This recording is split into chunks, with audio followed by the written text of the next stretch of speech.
दोस्तों नमस्ते, जय हिंद। मेरा नाम वीरेंद्र शर्मा है और आज आप लोग को फिर एक किस्सा सुनाने आया हूँ। तो किस्सा शुरू करता हूँ अब।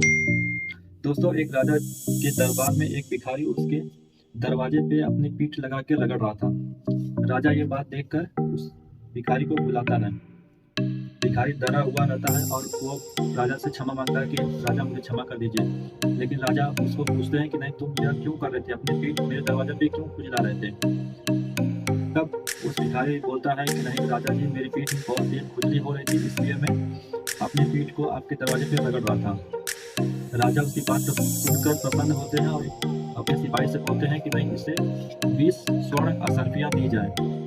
यह बात उसके राज्य में पूरी आग की तरह फैल गई और कुछ दिन बाद फिर से दो आदमी राजा जी के दरबार पे आते हैं और उनके दरवाजे के पास में फिर अपनी पीठ को रगड़ने लगते हैं। राजा यह बात देखकर आश्चर्य होता है और फिर अपने सिपाही से बोलता है कि नहीं, वो दोनों भिखारी को पकड़ के लेके आओ मेरे दरबार में। जब वो दरबार में दोनों भिखारी आते हैं तो राजा पूछते हैं कि नहीं, यह बताओ कि यह तुम क्यों कर रहे थे, मेरे दरवाजे पे तुम अपना पीठ क्यों रगड़ रहे थे।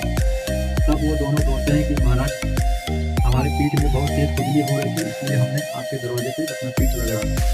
तब वह राजा बोलता है अपने सिपाहियों से कि नहीं, इन तीनों की पीठ में बहुत ज़्यादा खुजली हो रही है, इनको 20-20 कोड़े मारे जाएं। यह सुनकर वो दोनों भिखारी आश्चर्यचकित हो जाते हैं और कहते हैं कि महाराज, इससे पहले तो एक भिखारी यहाँ आया तो उसको आपने एक 10-20 असरफियाँ दी थी और हमें कोड़े क्यों दे रहे हैं। तब राजा जी बोलते हैं कि नहीं, क्योंकि उसने सच कहा था और तुम लोग झूठ बोल रहे हो।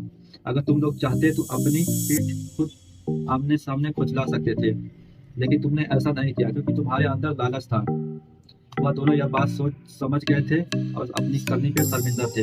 राजा ने उन्हें माफ किया और जाने दिया। दोस्तों, हम लोग को भी ऐसे कभी भी लालच नहीं करनी चाहिए।